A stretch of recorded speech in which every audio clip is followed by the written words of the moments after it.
Sir, now some honorable members have expressed the fear that the management may misuse this power.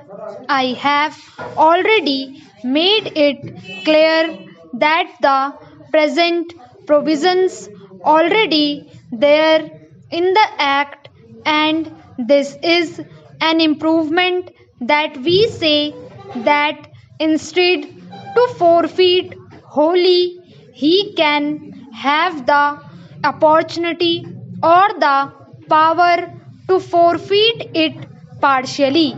Regarding the question of the misuse of this power, supposing an employer misuses this power and he indiscriminately forfeits the gratuity, the employee has got the right to raise the dispute.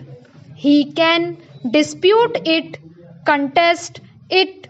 If the conciliation falls, he can go to the tribunal or to the labor court. The labor courts are presided over by judicial officers. Whatever the labor court decides is bringing on both the employees and the employers. Therefore, it is not correct to say that this power of partial forfeiture will be misused. I do not think this is going to be misused by the employer. I feel that there are sufficient opportunities which are open to the employee to challenge such a misuse exercised by the management. So, it is definitely an improvement on the existing provision of the Act. Some honorable members expressed the opinion that sufficient time is taken in making the payment of gratuity. It is not being paid promptly. I want to make it clear that the rules relating to the payment of gratuity already provided that an employee shall apply for payment of gratuity within 30 days from the date of gratuity becomes payable, and the employer has to make the payment within 30 days from the date of the receipt of the application for payment of gratuity. So the time limit is already prescribed and he has to pay the amount as per time limit fixed in the rules. Some honorable members wanted to know why this limit of 10 workers was prescribed. It is because the Payment of Gratuity Act says that this is applicable only to the establishment.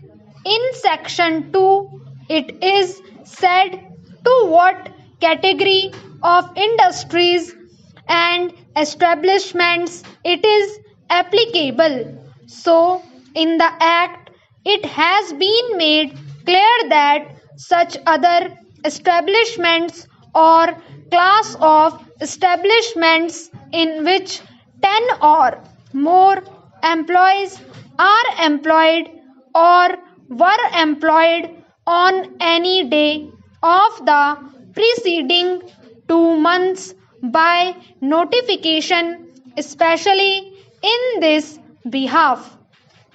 We have got the powers, the government has got the power. It is applicable only to the establishment where the workers are 10 or more. Now the question is why it should not be made applicable to all the establishments irrespective of the number of workers. The question is whether an employer having 2, 3, 4 or 5 workers has got that capacity. He has got that capacity at all. When he has not got the capacity, he has not got the capacity. What is the use of having legislation and thrusting that legislation on him? Therefore, what we felt was that so far as this legislation is concerned, it should be made applicable only to bigger establishments which can employ at least 10 or more workers. Then I want to tell the honorable members that government has got the powers to extend this act to other establishments also. Accordingly, the central government has specified motor transport undertakings, clubs, chambers of commerce and industry association, federations, inland water transport establishment and such local bodies in which 10 or more persons are employed. Wherever the government feels that it should be extended to other establishments, it has already extended, and if there are any good cases for extension of this, government is prepared to consider those cases and bring them under that category and extend the application of Payment of Gratuity Act to close establishments also. Now we have come to the conclusion that it is necessary to amend the definition of continuous service under the Industrial Disputes Act also. It is similar, however, it has become necessary to amend the definition of continuous service in the Payment of Gratuity Act because of the judgment of the Supreme Court. It is possible that we may have to carry out similar amendments in the Industrial Disputes Act in due course. Why we have brought this measure, you will agree, is that because the Supreme Court had said in its judgment that unless he has put in 240 days of continuous service, he will not be considered to be in service and will not be entitled to gratuity.